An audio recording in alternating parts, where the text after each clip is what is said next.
Bismillahirrahmanirrahim. Assalamu alaikum. Today I am going to start Unit 6.6 using particle theory to explain dissolving. In this chapter, you are going to learn how much amount of solute is required to make a solution and how solution is made and different types of solutions, etc. Now the solution.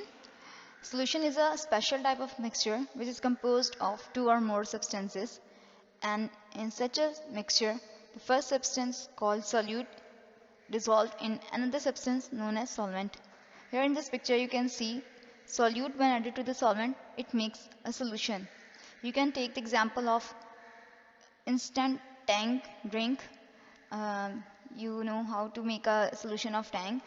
You take the powdered tang, instant powder tang, which is known as the solute, when added to the water, which is solvent, and when you stir it, it becomes a solution of tang. So tang is a example of solution. Using particles to explain dissolving.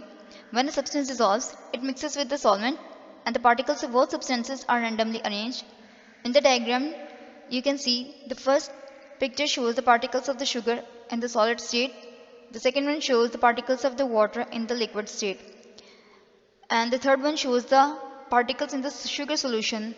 The particles arranged randomly in the container. Now the mass of the solution. To calculate the mass of the solution, the mass of the solute and solvent added together makes the mass of the solution. For example, if you want to calculate the mass of a sugar solution which contains 10 grams of sugar and 10 grams of water, so the mass of the solution would be 20 grams. Means the mass of the solution is the same as the masses of the water and the sugar added together.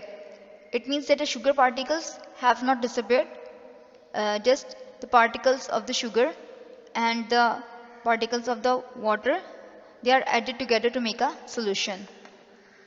By adding the mass of solute with the mass of solvent, you can calculate the mass of a solution. Saturated solution. A solution is said to be saturated when the maximum amount of solute has been dissolved in the solution, and if you want to add further more solute, so it would not dissolve and the particles of the solute sits in the bottom of the container. Here in this picture you can see that the solution is saturated because if more amount of solute is added to the solution, it does not dissolve and sits in the bottom of the glass. So it is called a saturated solution. Now different types of solutions like concentrated solutions and dilute solutions. The concentrated solution is a solution with a large number of solute particles in a given volume of solute, and the dilute solution is a solution with a small number of solute particles in a given volume of solute. In the given picture you can see the first one shows the concentrated solution in which a large number of solute particles is present and no more amount of solute is required to add in the given solution.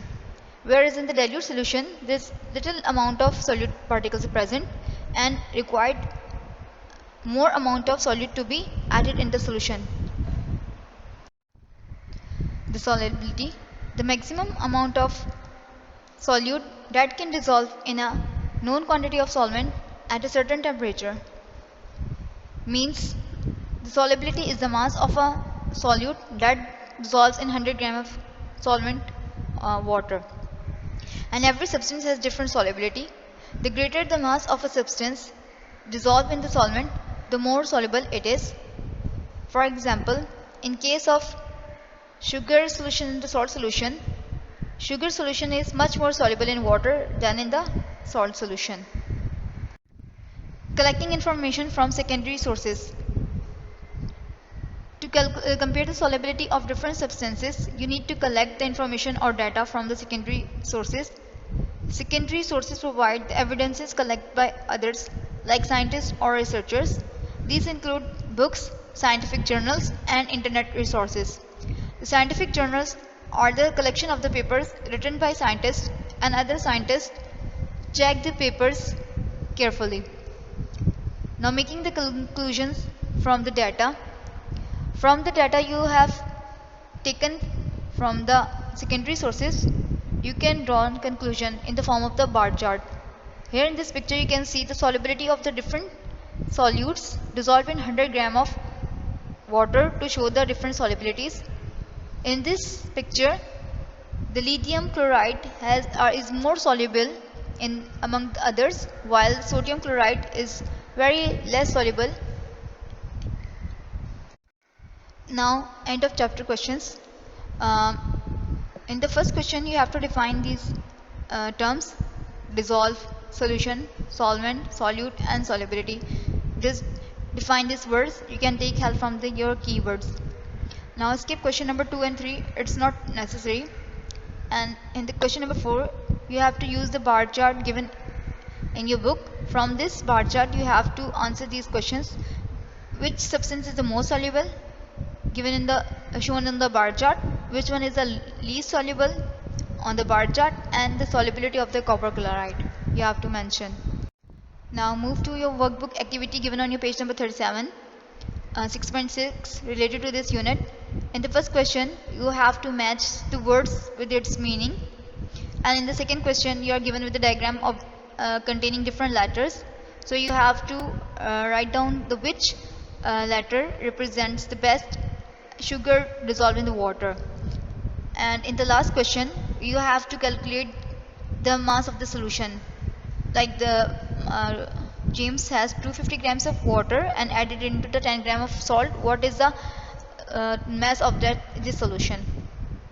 Okay students, chapter number 6 has been completed, and after completing your exercises, please learn the chapter thoroughly, and thank you for your attention.